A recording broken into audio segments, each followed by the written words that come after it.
Hello student, আমি Prabhas Ghosh marvellous combine coaching centre পক্ষ থেকে বলছি।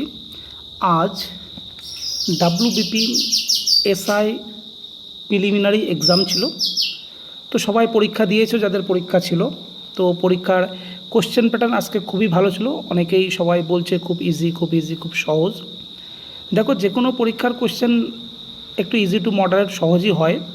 তো এই কোশ্চেনটা হয়তো অনেকের মনে হচ্ছে সহজ, তো সহজ হলে কি হবে, হয়তো কাট অফ একটু বাড়তে পারে। যদি সবারই মনে হয় একটু সহজ, তাহলে কাট অফ বাড়তে পারে। যদি কাট অফ বেড়ে যায়, তুমি যদি চান্স না পায়, তাহলে তোমার ক্ষেত্রে কী হলো, কোশ্চেন টাফ হয়ে গেল। সবাই বলছে সহজ সহজ, আমি ঠিক আছে মেনেই নিলাম। তাহলে দেখা যাচ্ছে কাট অফ একটু বেড়ে গেল।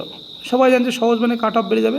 আচ্ছা, কাট অফ যদি একটু বেড়ে যায়, তুমি কাট অফে চান্স পেলে না, তাহলে তোমার ক্ষেত্রে কী দাঁড়ালো, কোশ্চেন টাফ হয়েছে, তার মানে তুমি পারো নি। তাই তাহলে কোশ্চেন টাফ হোক আর ইজি হোক, তোমাকে পাস করাটাই মেন প্রাধান্য। তো আজকের যে কোশ্চেন ছিল, সেই কোশ্চেনে অবশ্যই একটু হাই কাট অফ যাবে। তো হাই কাট অফ গেলে দেখা যাচ্ছে সেখানে আশা করছি 130 বা 140 প্লাস হয়তো বা যেতে পারে, তার বেশি হয়তো নয়। তো সেই কাট অফ যদি কেউ ক্লিয়ার না হয়, তাহলে কিন্তু তার ক্ষেত্রে কোশ্চেন টাফ হয়ে গেল।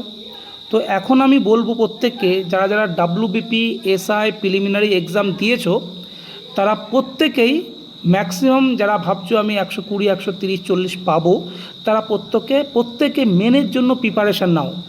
দেখো, এখানে প্রিলিমিনারিটা কোনো ফ্যাক্টর না, প্রিলিমিনারিটা একটা ছাঁটাই পর্ব। এখানে মেন ফ্যাক্টর হলো মেন এক্সাম। তো তোমাকে মেন এক্সাম ক্লিয়ার করলে তবেই কিন্তু তুমি একটা চাকরি পাওয়ার একটা সম্ভাবনার জায়গায় পৌঁছতে পারবে। তো তোমাকে মেনের জন্য প্রিপারেশান নিতে হবে। তোমরা জানোই কি সামনে কেপি এক্সাম আছে মেন, কার প্রিলিমিনারি রেজাল্ট দিয়েছে, মাঠ হবে, তার মেন হবে।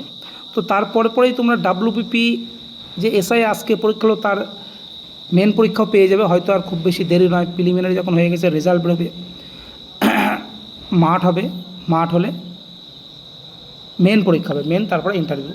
তো এসআই চাকরিটা পাওয়াটা কিন্তু খুব সহজ হবে। যারা আজকে ভালো পরীক্ষা দিয়েছো, মনে করছো 120-30 পাবো, অবশ্যই তারা মেনের জন্য প্রিপারেশান নাও এবং মাঠটাকেও জোরদারভাবে প্রস্তুতি নাও। যাদের ক্ষেত্রে একটু দুর্বল আছে ফিজিক্যালিভাবে, রানটা পেরে উঠছে না, তাদের ক্ষেত্রেই বলবো। তো কোশ্চেন প্যাটার্ন কিন্তু ভালোই ছিল, বা আমি যখন আমার স্টুডেন্টের পড়িয়ে থাকি বা পড়াই যে নোটস, বা বিশেষ করে আমি যে প্র্যাকটিস সেট কন্টিনিউ প্রোভাইড করি, এই প্র্যাকটিস সেট থেকে হুবহু কমন ছিল। প্রত্যেকটা স্টুডেন্ট অপশান ধরেই কমন পেয়েছে। কালকে পড়িয়েছিলাম, সেটাও আজকে এসছে। তো আমি প্রত্যেককেই বলবো, শুধু আজকের নয়, আগামী দিনে যে এই ধরনের যা পরীক্ষা থাকবে, সমস্ত পরীক্ষায় মার্ভেলাস কম্বাইন্ড কোচিং সেন্টার যে প্র্যাকটিস সেট, যে নোটস, যে পিডিএফ বা প্রোভাইড থাকবে, যে বই থাকবে, সেখান থেকে 100% কমন তুমি পাবে। অর্থাৎ কি, চাকরি তুমি শিওর পাবে, নিশ্চিতভাবে পাবে। আমি বলছি, যদি তুমি এই মার্ভেলাস কম্বাইন্ড কোচিং সেন্টার মানে আমাদের গাইডেন্স তুমি ফলো করো, এবং তুমি আমাদের এখানে যদি কন্টিনিউ ধারাবাহিকভাবে পড়তে পারো, এবং যারা অনলাইনে আমার মক টেস্ট পিডিএফের মাধ্যমে মক টেস্ট দিয়েছে, তারাও অবশ্যই বুঝতে পারবে যে কোশ্চেন প্যাটার্ন কেমন ছিল, তার মধ্যে কতটুকু কমন পেলাম কি পেলাম না। তো আমি প্রত্যেককে বলবো, তোমরা লেগে থাকো, চাকরিটা অবশ্যই পাবে। আর marvellous combined coaching centre KPSI বা ডাব্লিউপিএসআই এর মেনের জন্য ব্যাচ শুরু করে দিয়েছে। প্রত্যেক সানডে রবিবার 2:30, প্রত্যেক রবিবার 2:30 থেকে মেনের জন্য ক্লাস হয়। ডাব্লিউপিএসআই হতে পারে, কেপিএসআই বা আইসিডিএস মেন, বিভিন্ন পরীক্ষার যে মেন, সেই মেন পরীক্ষার প্রস্তুতি এখান থেকে দেওয়া হচ্ছে। এবং দূর দূরান্তের ছেলেমেয়ে যদি এখানে থেকে পড়তে চাও, আবাসিক যেটা বলে, তাদের জন্য বিকল্প ব্যবস্থা আছে। এখানে থাকা, খাওয়া, সুন্দর পরিবেশে থাকা, মাঠ, সব কিছুর বিকল্প ব্যবস্থা আছে। সুন্দরভাবে এক্সপিরিয়েন্স শিক্ষক দিয়ে তোমাদেরকে পড়ানো হবে, যেটা তুমি 100% তুমি ক্র্যাক করতে পারবে।